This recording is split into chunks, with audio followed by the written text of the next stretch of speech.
Welcome to episode 87 of the Twig Snapper Podcast. Today we're joined by Lauren Jackson of the Williams and Smith women's hockey team and field hockey team. How are you? Good. How are you? I'm doing pretty good. Can't complain. I'm glad we were able to reschedule and get this episode in. So I kind of wanted to start out, just since we mentioned that you're a dual sport athlete. I've had many other dual sport athletes on and kind of like briefly talked about recruiting with that, but never really kind of went in depth with that. So I wanted to start by going a little more in depth with that. First, in high school, did you know you wanted to play two sports, or did that come out later that you wanted to, be a dual sport at college? It started off a little bit later. I started playing field hockey my freshman year of high school. I had played for like a year in middle school. But when I was younger, I played hockey goalie and they found out. So I was pretty much stuck in goal the whole time and really didn't want to be. So I ended up quitting and then decided my freshman year, probably a week or two into the what was field hockey season, that I was like, you know what, I'm bored out of my mind. Like, I might as well join. Like, I grew up with the daughter of the head coach at my town high school. And so I sent her a text and I was like, hey, can I just join the freshman team and like just have fun? Because I'm super competitive. She was like, yeah, of course, no worries. And then probably within 2 or 3 weeks, I was playing with the varsity team instead of the freshman team. So that was definitely like a quick shift, and people were kind of like, what's happening? And I'd grown up playing soccer my whole life and grown up playing hockey as well. So I kind of like to think it's a combination of the two. And then my sophomore year, when I transferred to BB&N, I just started playing field hockey there, and I had a couple coaches sit down with me and be like, I know you want to play hockey in college, but like, you should really consider playing field hockey in college. And I, for a while, was kind of borderline D1, D3 for hockey, and was really trying to push to go D1. And they were like, if you really want to go D1, you can play D1 field hockey, like go. And I was just like, I'm not interested. So it definitely came later on. My senior year, when I was kind of finishing up recruiting and looking at the different schools and everything, and kind of came down to it, I would look at a school primarily for hockey, and if I could play field hockey as well, that was great. But I'm incredibly happy that I ended up doing so. So that Yeah. was huge for me, and was definitely a huge add-on to my college experience. So you had some coaches telling you that you should just play field hockey and like ignore ice hockey, but Yeah. ice hockey was your true passion, and you were just like, if I can add field hockey, and I'd like to do that. Yeah. So one of my coaches had played at Vanderbilt, and another one had played at Wesleyan, and then another one had played at Bryant. And the one that had played at Vanderbilt and the one that had played at Bryant kept trying to pull me in. They were like, just go look. And I was like, I'm just not, like, I was like, I'm not interested. Yeah. And, but I look back on it, and I guess in some ways it would have been interesting if I had gone to look, but I'm pretty happy where Yeah. I am. So I can't complain. Did it make the recruiting process more confusing and stressful because your main goal was hockey, but then you had like people telling you about field hockey, so it just like added another element to the whole process? In some ways, yes. In some ways, it also just gave me like other options. The schools that I had narrowed it down to, like within D3, field hockey was just like, okay, I just get to add it on if I'm gonna play it, or if I'm not going to. And so I would almost say that it made it easier. I ended up debating pretty much between Trinity, Conn College, and Hobart and William Smith. And when it came down to it, I got the most money from Hobart and William Smith. My coaches will kill me if I just say Hobart. But and then like getting to play two sports, not just one. Some of the other college coaches aren't super supportive of playing two sports because the sports seasons kind of overlap some, and so that's really tough. And so it's okay when you have one or two people doing it, but the more people that you have doing it, it can get really complicated numbers wise, especially with hockey. So just kind of it all came together and made the most sense for me. But yeah. Okay, this might be a stupid question, and I probably should have looked this up, and because I've always wondered it, but why is it Hobart and then William Smith? Like, is it just the guys' sports are Hobart and then the girls' sports are William Smith? Because, or are there girls Hobart, or like, what's Yes. the difference like between the two? So the school was originally Hobart College, and the bicentennial for Hobart was 2022, I believe. So 200 years old. And then William Smith was like this person that came along and added on a women's school to it. And so William Smith was the women's college. But now the biggest difference, like we all like you can live with people, you can live with guys, you can like it's not totally separate dorms, everything is together. The biggest places that you see it is in sports where the men compete under Hobart and the women compete under William Smith. And then like in student government, and they'll have like some ceremonies that are just for William Smith students or just for Hobart students, and some of that sort of stuff. But it's definitely part of the history of the school, but it doesn't totally overwhelm like the school culture or anything like that now. It's Yeah. just kind of, most people for short will refer to it as Hobart. But Okay, that's what I kind of figured. Like, it was kind of just like that sort of a division, but I wanted to double check. yeah. So one more thing with like the whole recruiting thing. So once you kind of started looking at some of these D3 schools, did you bring up the field hockey part, or did they bring it up? Like, who entered that into the conversation? I think I did. Um, I when I looked at their field hockey coach had reached out to me and she was interested in me about field hockey, and then I was interested about hockey. So that kind of came together and blended. When I reached out to the coaches at William Smith, I just reached out to both at the same time. It was a smaller school, and one of the girls that was a little bit older than me that had graduated from BB&N was already playing at William Smith. And so I reached out to the head coach. And so when I was looking there, it was pretty much everything together. So like the field hockey coach planned my visit, but like half the day I was with field hockey, half the day I was with the hockey girls. We all sat down at lunch together. So it was very like together. And then Trinity was more of like a kind of up in the air. Either way, I didn't really like Trinity was not one of my top choices for the most part. I had just thrown in an application and yeah. Yeah. All right. So obviously you chose William Smith. That's pretty clear. And you've played 63 games of hockey so far. So let's talk about your first college goal. Was it an exciting goal or was it a boring goal? Because like some people, I ask them and they're like, honestly, my first goal wasn't that exciting. Yeah, it was my first goal, but like it wasn't a thriller. And then other people were like, yeah, it was the coolest goal in the world. So where does yours lie in that? I guess like kind of 50-50. So I came in from field hockey and I came in late to the season. You miss pretty much all of preseason skates and all of that. And I think I missed 3 or 4 games at least my freshman year, just by the seasons overlapping.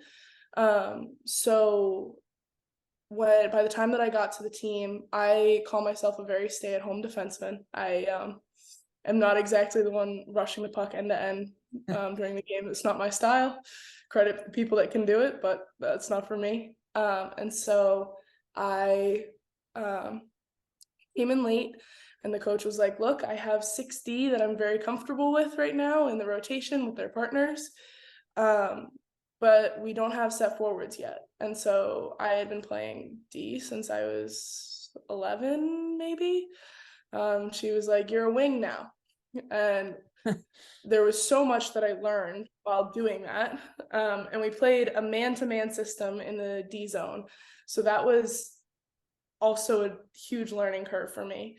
But I was a fourth line winger, killed a lot of penalties. That was what we did pretty well at. We had our third and fourth lines kill penalties, and our team took quite a lot. So it was plenty of ice time. But Yeah. So there was like one game, one of our girls had like blown an edge, and we don't have like an equipment person in the middle of games that can go sharpen skates. But one of our girls sharpens all of our skates. So she took the skate, got off the bench, but it was, I think our first line needed an extra person. And so our coach was like, Jackson, go. And so I went out on the ice, and one of our D took a shot, and I just deflected it into the net up top. So, and we were already up in the game, so I guess it wasn't thrilling, but it was definitely an interesting, like a different kind of goal than I would typically get in a hockey game. But Yeah. yeah.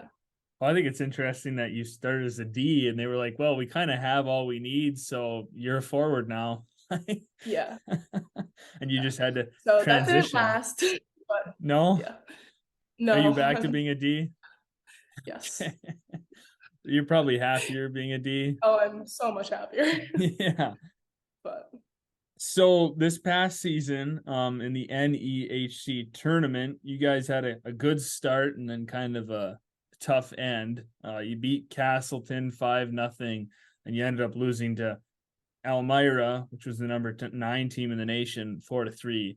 So I guess talk about those couple of weekends there in like the tournament. so when we had played Castleton earlier on in the season, they were really close games. I didn't think that we had our best games against Castleton. We kind of got a little out of control penalty wise, especially when we played at Castleton the first time. So going into the Castleton game, we were like, okay, like we were going to try and host a playoff game, but we didn't pull it together, and we blew a couple games that we really should have put away. And so we're like, okay, we're going to travel no matter what. So like, let's win. This bus ride back is going to be so much better if we're coming out of here with a win. And we just had a really good like mentality going into it. And I guess from there, like we were up 2 or 3-0, and then got an empty net, and then I think there was a second empty net at the end of it. So it was definitely maybe not like a typical 5-0 win where 2 of the goals were empty netters, but it was a really good game just for us mentally. And one of our captains had gotten a concussion, and she was like the one that we really leaned on a lot. So to be able to start to build that like almost functionality, not without her because she was there with us, but like without her necessarily on the ice, was I think huge for going into the next game and the next season. Just learning to trust ourselves a little bit. And then the Elmira game. So our rivalry with Elmira within league has always been strong. We are very close distance wise. It's about a 45-minute bus ride to Elmira. And they moved with us from the UCHC to the NEHC. And so it's always a strong rivalry and a strong game. And we've played them and had other teams come out and support at those kind of games like they don't at necessarily other games. So those are always fun games to play, but they can definitely get kind of tiring and exhausting. And I mean, we were up until like 10 minutes left in the game. We were up 3-2.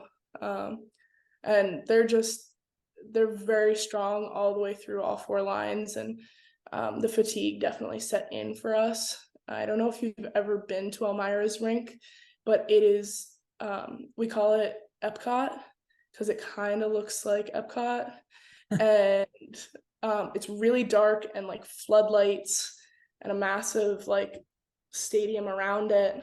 And then, so it's really hard to see. It's really hot in there, all of these different things. So we all hate going there. But their crowd, like the townies are always nuts. They really get into it with even some of our parents and some of our friends that go to the games. And we kind of have to look at our friends before the games. We're like, don't do anything stupid, please. Like, we don't need you to get in a fight or anything. Yeah. So I mean, just all factors included, they're so strong through all of their lines, and they have a really, really good team culture. And we just couldn't hold on, and that was kind of the reality of it. But Did you say you were up 2-0? So and then or is it um, or what I don't. 3-2 is that or I what? think it was we were up 3-2 with like 10 minutes Okay. left, and they scored to even it up, and then they scored again. That was the 4-3 final score, I believe. Sometimes it sucks to be like ahead of a team like that, and then because then you have like that mental side. You know they're good enough to come back, but then you're also like we're up, like we should feel good, but you can't like step off the brakes, which sometimes you do. Like teams just naturally Yeah. do that. You're like we're up, we can take a step back. Well, you can't against a good team like that. It's almost harder sometimes to have a lead Yeah. going down the stretch. Yeah. It's like a more risky. Yeah, It's almost better to play in the position where you're down one in some because you ways. got nothing to lose. Like you just Yeah. got to give it your all. Yeah. And yeah, it's kind of And tough, but they're a very talented team. That's no yeah, question. right. They have been every time we've played them. So I think we won my first year. In overtime, we beat them when they came to us. But that was the only time that we've beat them since I've been at William Smith. So, and that was a huge Goal goals for next year, Yeah, It's always sure. something to try to get better, make it farther in the playoffs. So obviously winning one game in the playoffs is still a good accomplishment. And, winning a game in your in your league playoffs. Actually just making your league playoffs is a good thing to look back on in the season. It's something to build off for the next year. Yeah. So moving to field hockey, you guys had some success there too, making the NCAA tournament, winning against Hartwick 4-0, and then losing 1-0 against number 4 Johns Hopkins. So I guess maybe the same type of thing. Take us through those couple of games there. So the Hartwick game, that was awesome. When I came in my first year, we weren't exactly the most talented team. We didn't have a great record. I want to say we won like 4, maybe 5 games. Wow. So building up to this year has been amazing, and like getting to spend time with the other girls that are on the team and like building the culture and the systems and all that sort of stuff that we want. So the Hartwick game was kind of like, okay, like we won the Liberty League championship, and that was a huge deal for us. And then getting to host the game against Hartwick was something that other people had seen for us in our future, but it was tough to see when you're only winning 5 or 6 games a year potentially. So it was really exciting. I think we went up 1-0. I don't even know when in the game. I almost blacked out. There's a lot of our like bigger games that I'll just black out and I don't even remember afterwards. I just remember like being so excited to be there and like ready to go, ready to win. And so coming out of that game and winning 4-0 kind of gave us the confidence of like, okay, like we really should be in this tournament. There's absolutely no question. And Right. we've kind of been in and out of the national rankings, kind of just like receiving votes for most of the season. And so to have that push forward of like, no, like there's another team that has been receiving votes and whatnot, and we just beat them pretty handily 4-0. And they're a very talented team. Was definitely a confidence boost for us going into the next series of Johns Hopkins. And the Johns Hopkins game, they were ranked as number 4. They shouldn't have been. They were a very, very talented team. Their defense is one of the best in the country and very, very difficult to play against. Most of that game, I know that we felt like the ball was just getting like shoved down our throats. And So we you're were saying they playing should on. have been ranked higher? Oh yeah, for sure. They lost to Middlebury 1-0, I think, in overtime in the national championship game. And Middlebury has won the national championship the past 5 years in a row, I think. Wow. So they are very, Dynasty. yeah. And so it was, we came out really strong in the first quarter and got a couple shots on, but that was pretty much the only shots that we got on the rest of the game. And the rest of it was very much so like a midfield and defensive battle. Playing on field turf, our field at school is an AstroTurf. And so you'll notice if you watch field hockey enough that there's a difference in the style of play between field turf and AstroTurf. Astro is just a lot faster, and so there's a lot more smaller ball movement. And even a bigger ball is going to move a lot faster, and you don't have to hit it quite as hard.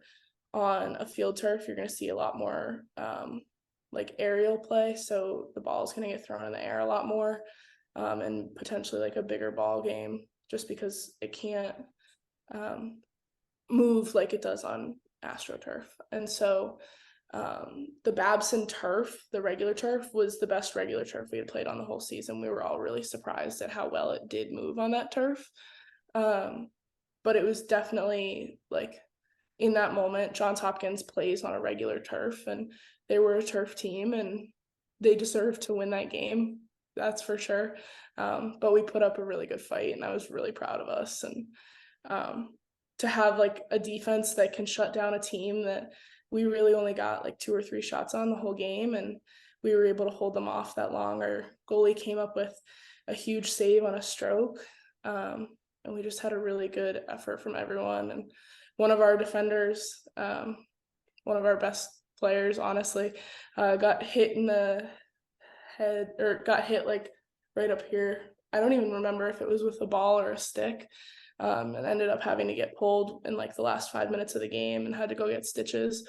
So, I mean, to hold them off even once she was out of the game, it was just a huge statement to our team and the program that we've been able to rebuild. And so it sucked to lose, don't get me wrong, there were tears, but it was definitely like a very good place moving forward. Yeah, and that's tremendous to go from a 5-win team or whatever, to making the national tournament. And that in itself is a tremendous accomplishment.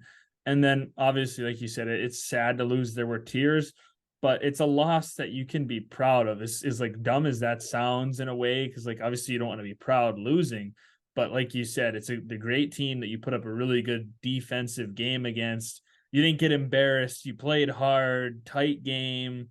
You can be proud of what your team accomplished, and moving forward, that the program's in a good spot. Yeah, for sure. So before when we were kind of talking about different topics, you had mentioned to me that you've had some different coaching changes. Is that all at William Smith? Yeah, so my first year I came in, and Sally Scatton was the head field hockey coach. And she's awesome. She still hangs out around the program all the time. But after the COVID year, one of her sons was having her second grandchild.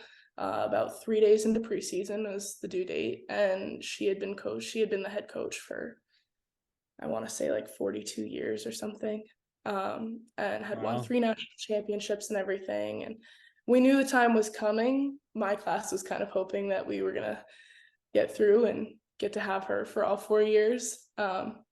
But it was the right time for her, and she's still always around, and sends us texts and follows everything. I know that our current head coach, who was our assistant, who Sally like helped train and really like almost groom for the role, she still talks to her all the time on the phone. I'll get phone calls from her sometimes. And so our assistant coach, Sophie Risky, stepped up, and the first year was definitely a transition year, but there's so much good that's Sophie has done with our team and with our program. And she's built trust with a lot of us that I will like openly say, and she knows that at the start we were really nervous. We had lost a coach that had 40 some years of experience or whatever it was. And to somebody who had I think 12 or 13 years as an assistant coach, but had never been a head coach before. And so it was definitely kind of nerve-wracking for us all, and we had to build that trust. But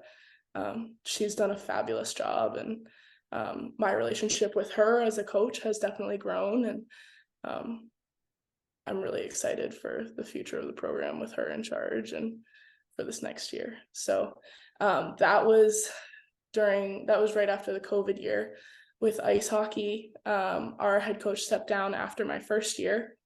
And so then our assistant coach stepped out to be the interim head coach for the COVID year. And then she stepped down. So then we had a huge coach search. So now Matt Cunningham, who was formerly an assistant coach at Dartmouth, was our head coach for my junior year. And But he was hired late enough that he didn't have time to look for an assistant. So we did my junior year with, I think, 32 girls to start and one coach. So poor Wow. guy. We all felt really bad. Yeah. So tried to help him out any way we could. And then this past year, we got to add Kaylee Harnan on, who's been an assistant and a great addition. So it's definitely been kind of a big coaching turnover at the school, and in no way was it connected or anything like that.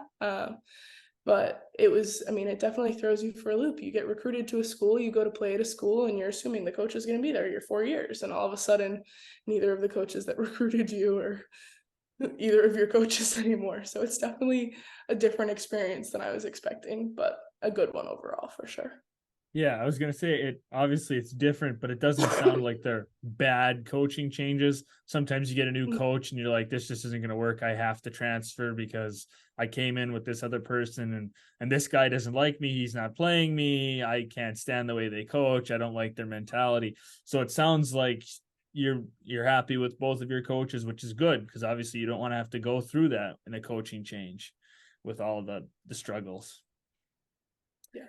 So, which sport do you enjoy more? I mean, I know initially you said ice hockey, ice hockey, ice hockey, but now that you've been, playing college field hockey too, and you've made an NCAA tournament, you've had success. Has field hockey like crept up and like taken the spot from ice hockey, or is ice hockey still your favorite? Um, I don't know. People ask me this all the time. And I never really know like what my answer is, I guess. Um, my mom always says that it's like picking between my two children. They're just like They're the both your favorites. yeah, the personalities and the team dynamics are like polar opposites. Like the field hockey team is very like we do everything together, like we could basically hold hands and like run in a circle and sing together and like it would be totally normal for our team. And then the hockey team is a little bit more like do your own thing, do whatever, and get together when we want to. They're just very, very different dynamics, and I like both of them. It's kind of like I'm with one for a while and then I kind of get sick of it and I'm like, alrighty, I'm done. Like I need my like personal space and to go kind of do my own thing. And then hockey season will hit. And then by the time it's the end of hockey season, I'm like, alrighty, I'm ready to go like be back with a bunch of people that are gonna be like attached at the hip for almost no reason, but it's a lot of fun. So Yeah. getting to have like the two dynamics is very different. And then the sports themselves, like I don't think there's anything that you can compare hockey to speed wise. It's just such a fast game and it's thrilling to play. And but I've definitely grown a stronger love for the actual game of field hockey. And just kind of recognizing like it's harder than a lot of people think. You're running kind of at like with your knees bent at like probably almost a 90-degree angle and running in a squat, and just the skill that people have out there, you don't like it doesn't necessarily even show up on camera, but some of the skills are very hard to do. And so I've definitely grown to like appreciate it and love the sport a lot more.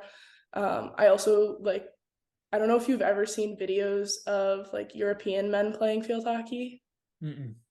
It's No. worth looking up. They play a Okay. different style than like women do typically in the US. It's played a little bit more like soccer. The formations are pretty much the same. But in Europe, they'll throw the ball all the way down the field and it's just a dead sprint. And it's really cool to watch, honestly. Yeah. So I guess like learning to love them for like their uniqueness, and trying not to compare them, I think is kind of the way that I look at it and the best way for me to keep my love for both of them. Yeah. Oh, I don't know who doesn't think field hockey's a hard sport. I mean, you look at how short that field hockey stick is and the fact that you're like bent over running all over the place, like plus the ball isn't that big. So you're like you've got to like how often do people just like completely whiff on the ball when they're going to hit it? Is that something that like happens? Or like It do you just definitely get happens. It People top the ball a lot more than they like totally miss it, which is almost worse because you can't tell how it's going to come off when you top the yeah. ball. it'll pop up. And I don't know if you've ever been hit by a field hockey ball or a field hockey stick, but I would 10 times out of 10 rather get hit by a puck than a field Really? hockey ball. Hockey ball will like shatter bones if it hits you in the right spot. You don't have the pads and all that either, right? I mean, do you No. wear any protective gear for field hockey? There's shin guards and a mouth guard, and then when you're on corners, there's like a plastic mask that goes over that isn't going to stop you from getting a black eye or like anything like that, but it'll stop you from like breaking a cheekbone or like breaking your nose or anything like that. And then some people wear a glove usually on their left hand because it's the top hand, which is the one that like will drop down to the field. And so if you get hit or hit in the fingers, a lot of people will break fingers Oh, playing, which is really fun. yeah. So Do you get a lot of bruises during field hockey season? yeah, for sure. Yeah. Yeah. Hey, So you gotta like it, I guess. Otherwise, you wouldn't be playing it. no, it's fun. And I mean, that's part of people are like, why are they always blowing the whistle in field hockey? And why is it so annoying to watch? And like, why do they have all these rules? And most of the rules really are safety based.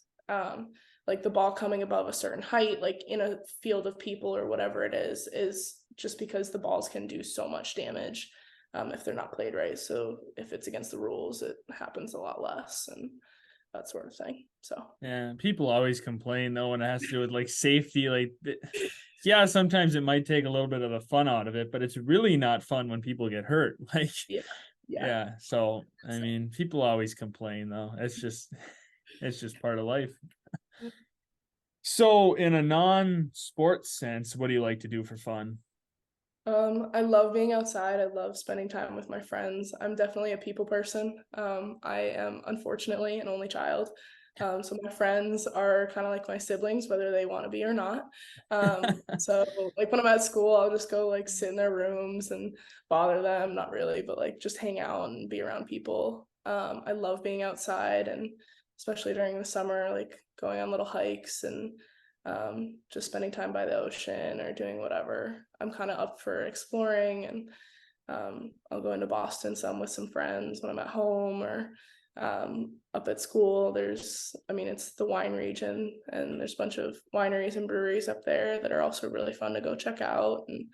And there's a lot of stuff to do, even go down to Ithaca and hike. Those hikes are absolutely beautiful. So yeah, kind of all of just I'm up for anything really. Yeah, Like you I like to be on the hang go, out. just not just sitting back and doing nothing. You like to be constantly Yeah. going. I've been trying to like pick up golf kind of. Okay, my biggest issue is I swing at it like it's a field hockey ball, and not a golf ball, so it looks a little funny, but it does go. I'm not that Yeah. bad. I can play. Hey, Uh, if it goes, maybe you're just gonna like invent this new unorthodox style of playing golf. I mean, there's a lot yeah. of sports where So people have like a weird way to go at it. Like there's like certain guys who shoot the basketball from like way back here, but they still like it still yeah, goes in. Like it looks weird, but it still goes in. So if yeah, your weird way works for golf, more power yeah. to you.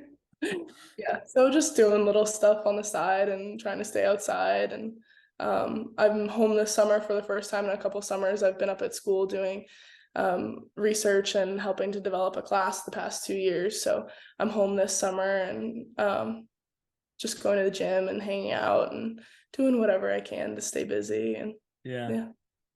So I also noticed on your Instagram you had a picture at Gillette Stadium with some VIP passes. What was that? Some special? Like, how did that happen? What was that for? Yeah. So I have been a Boston sports fan my whole life. And going into my freshman year, I had never been to a Patriots game and followed the Patriots, would like get my homework done and make sure all my schedule was lined up so that I could watch the Patriots game on Sunday or Friday night or whatever it was. Just making sure that I could like watch or at least follow along stats wise. And I didn't get to follow it as much this past season just with school and everything. But one of my teammates, her dad, I forget what company exactly he works for, but they had a suite, and there was a Patriots Bills game while we were home for winter break. and she had sent some of us that were local a text and was like, "Hey, do you want to go to a Patriots game?" And I was like, "Yeah, like absolutely. I've never been, like count me in." And so everyone like met up at my house, which is about 25-30 minutes from Foxborough. And we went into the game, and I was watching the game, and I'm sitting there, and it's probably like 10 minutes before halftime, like on the game clock, and she comes down and is like, "Come on, we got to go in the hallway." I was like, "I'm not going in the hallway. I'm watching the game. Like, leave me alone." And she was like, "No, no, no, no. You have to get up and go in the hallway." And apparently everyone else knew, and it was just me that didn't know that we were going down to the field at halftime. And so I was like, "Hannah, I'm not going in the hallway. I'm staying and I'm watching the game." And she was like, "Get up and go in the hallway." And her dad is now like standing next to her. And I was like, "Great, like now I actually have to go in the hallway." And so I like walk in the hallway, and they just like handed us the VIP pass. And I look at her and she goes, "We're going down to the field." And I was like, "You're joking." So we got to go down, we took a bunch of pictures and hung out and everything. And it was a ton of fun. And honestly, like a really awesome moment of like getting to bond with her. And it was something that was really special. I will never forget it. Also just knowing that like I was the only one they kept it a secret from. And so Yeah. and just kind of knowing that I was a big fan, and I had never been or anything like that. So Yeah, that's an yeah. exciting, for your first game, especially to get to go down on the Yeah. field at halftime. But Yeah. I have to say, I love that the Patriots are not good anymore. I can't stand the Patriots. I couldn't stand Tom Brady. Like, I was so happy that the Bucks were bad last year because he was bad, and then like I loved that the Patriots are bad. I mean, I so my just, thing is, people will say they're like, "Well, you're a Tom Brady fan," and I'm like, I did not become a Tampa fan when he went down to Tampa. valid, Um, yeah. I I'm a Boston sports fan forever. I always will be. Bruins, like Oh Bruins yeah, too. Oh, absolutely. so Um, happy they got booted out of the first round. thanks. That historic season. Historic season. They So, blew mind it. you, the worst part about this is the high school that I went to was so strict about afternoon practices that growing up in New England and like 30 minutes outside of Boston, I've never been to a championship parade. So I really wanted them to win So then you because could go to one. I could go to one. Um, Yeah. and then when the Celtics made it a little further, I was like, you know what? I don't really follow basketball that much, but like at least I'll maybe get to go to a parade. So like I started watching. Yeah. But yeah, so I was really hoping for a parade. And um, Patrice Bergeron has always been my favorite player, and other than Tim Thomas when I was little. So um, when I was able to, like, when it was kind of clear that this might be his last season, obviously we're still not totally sure yet, but with 4 herniated discs, I think, or something like that's tough to play through. And I wouldn't blame him for half a second if he's had an Yeah. amazing career. And um that would have been, I would have loved to see him win another Stanley Cup. And so I guess it kind of sucked, but yeah. It sucked if Definitely. you're a Boston fan. Everyone else in the NHL was like, "Oh, this is awesome. They lost. Like upsets." Ah. Yeah, My but uncle's a big yeah, Boston fan, so I don't know why he's a Boston fan. Honestly, I mean, being from Michigan, I don't know what the like connection is. There's got to be a reason. He's also a Dolphins fan, so like I don't know. Like I'm not saying well, that like I'm all over the place with my sports team. I'm a Ducks fan, diehard Ducks fan. Love the Ducks, even though they suck. It breaks my heart, but love the Ducks. Huge Notre Dame fan. Then the Titans for football, the Celtics for the NBA. Even though I don't really follow it, they're my team I'd root for. Diamondbacks for baseball. So I don't root for Michigan teams either. So I'm not yeah, like dissing him for that. I don't like Boston. I don't like I don't know. There's just something about the Bruins and the Patriots that I have a strong dislike for. I maybe it's the I don't like part of the bad Bruins. I think it's the winning that bothers me. The consistent over and over winning, I get sick of it. Like if Yeah. it's your team that wins, it's fine. It's great. But Yeah. when somebody else's team is just the Patriots or like in college football, Alabama or something, it's like, this is so boring. I already know what's going to happen. Why am I even watching? Yeah. I mean, it's been kind of fun being up in kind of mid-state, almost upstate New York. And I mean, we're 2 hours from Buffalo. So Oh, I would say yeah. pretty much half the school is Pats fans and half the school is Buffalo fans. And obviously there's some others sprinkled in there. So, but everyone kind of has their side when there's a Pats Bills No, game. no Jets or Giants fans. I mean, there are, but like the big deal is when there's a Pats Bills game and Yeah. people will go down to either sports bars or whatever it is and go watch the game. And even within like teams and whatnot, when we have like a Pats Bills game, like a lot of our girls that are Buffalo fans or Pats fans will like wear their Patriots jersey or wear their Bills jersey. And it's pretty funny. Yeah. Well, I mean, I imagine it was great being a Patriots fan growing up with them Yeah. winning. I mean, like that had to have been awesome. It's just if Yeah. you're not a Patriots fan, I feel like a lot of people had a dislike for them, and it's like Tampa Bay and hockey. Like I can't stand Tampa Bay anymore because I was like, they don't need to win anymore. Like we get it, they Yeah. won. Like I don't know. Again, unless it's your team, it's not Yeah. fun. So you said you're not like strictly a Tom Brady fan, like because you didn't follow him, but did you love Tom Brady growing up? I mean, like when he was there, like it was awesome to have a really strong quarterback. And like, I mean, clearly Were you he's, heartbroken when he left? I was definitely sad, but I was also kind of like expecting it. I mean, he was older, Yeah, so it was just a matter of like, was he going to retire? Was he going to leave? I would say I was more like, what are you doing when he left? Just because he had built such a fan base and such a legacy in Boston, and Boston sports fans just tend to be like really like supportive of people that go through all the way through with Boston. And so some of me was like, if I was him and I was done playing in Boston, I think I would have just retired. yeah, But at the same time, that's not my decision, and he wanted to play, and I also don't blame him for that. Like it's wanting to play. So yeah. I was rooting for him to leave the whole time. I was like, I want him to leave so bad. This would be great. Same thing with yeah. Aaron Rodgers. Like I was so happy he left the Packers. I was like, oh, it's gonna all the Packers people are gonna be pissed, and it's gonna be great. Yeah. Like Well, when and then you're, he won he won the Super Bowl down with Tampa, and people were like, yeah, that "Oh, was whatever." horrible. I And hated that. I was like, I wanted you to leave. You didn't have to go have more success.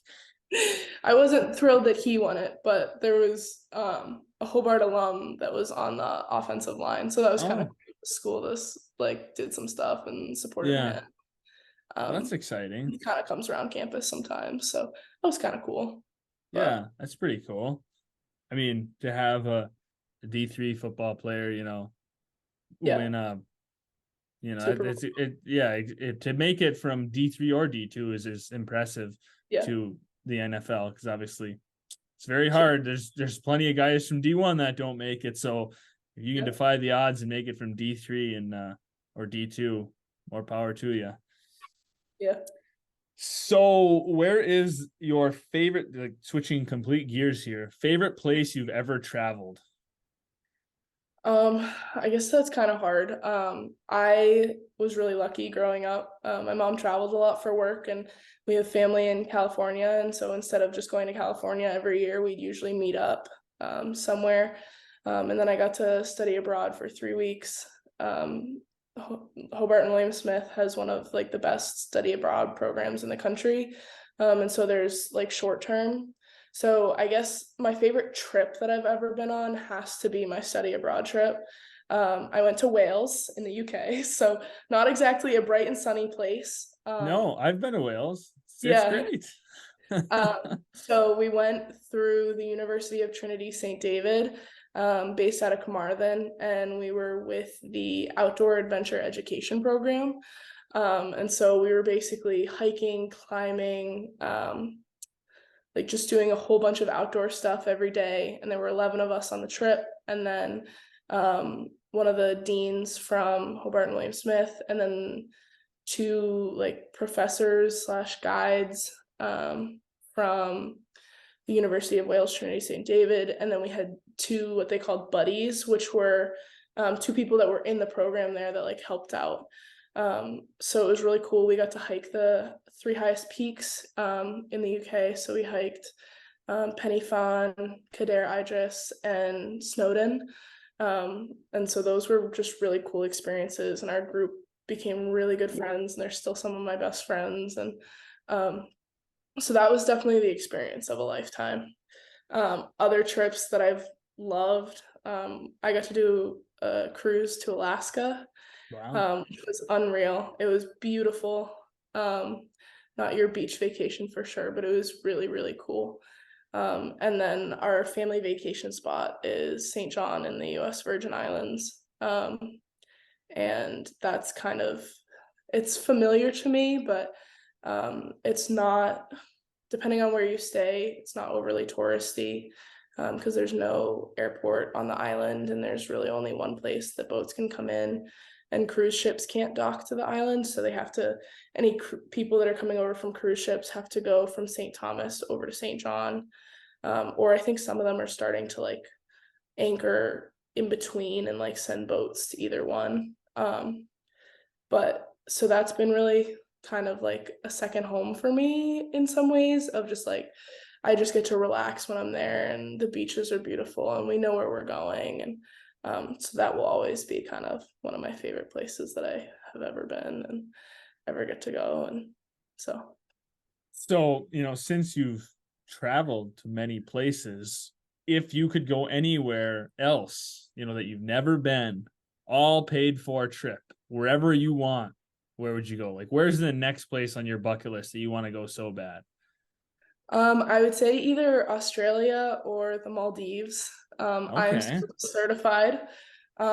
So I would love to go diving kind of in the Great Barrier Reef area, but also diving in the Maldives. I mean, you end up diving with manta sharks and or manta rays and whale sharks and all of like just things that like you can't do that around here. And so I mean, I would love to go there.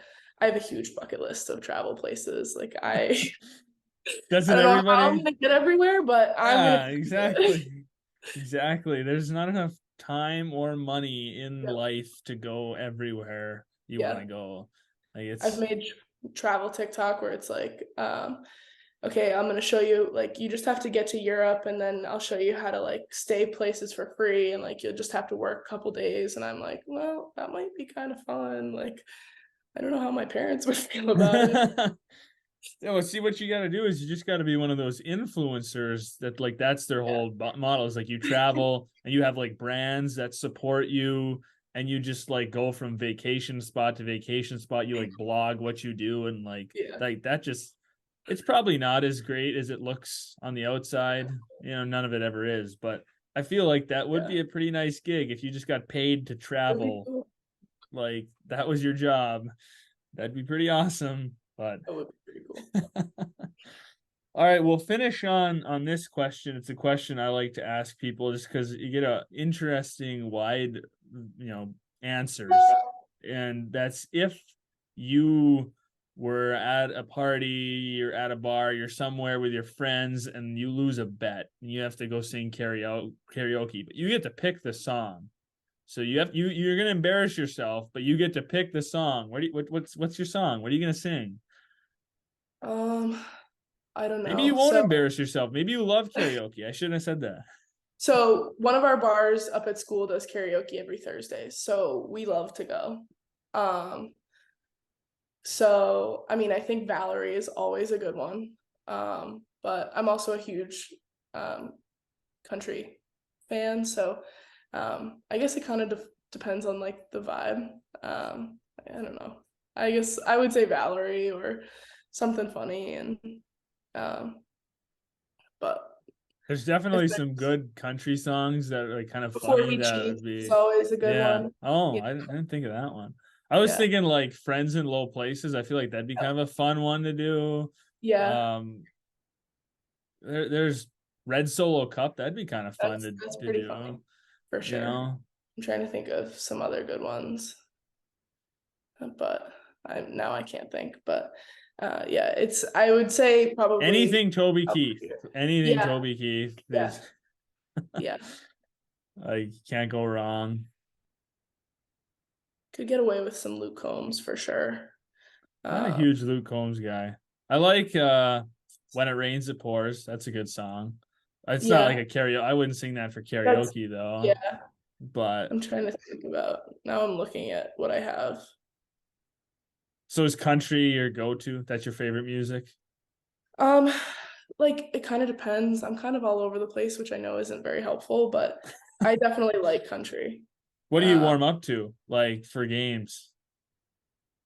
We're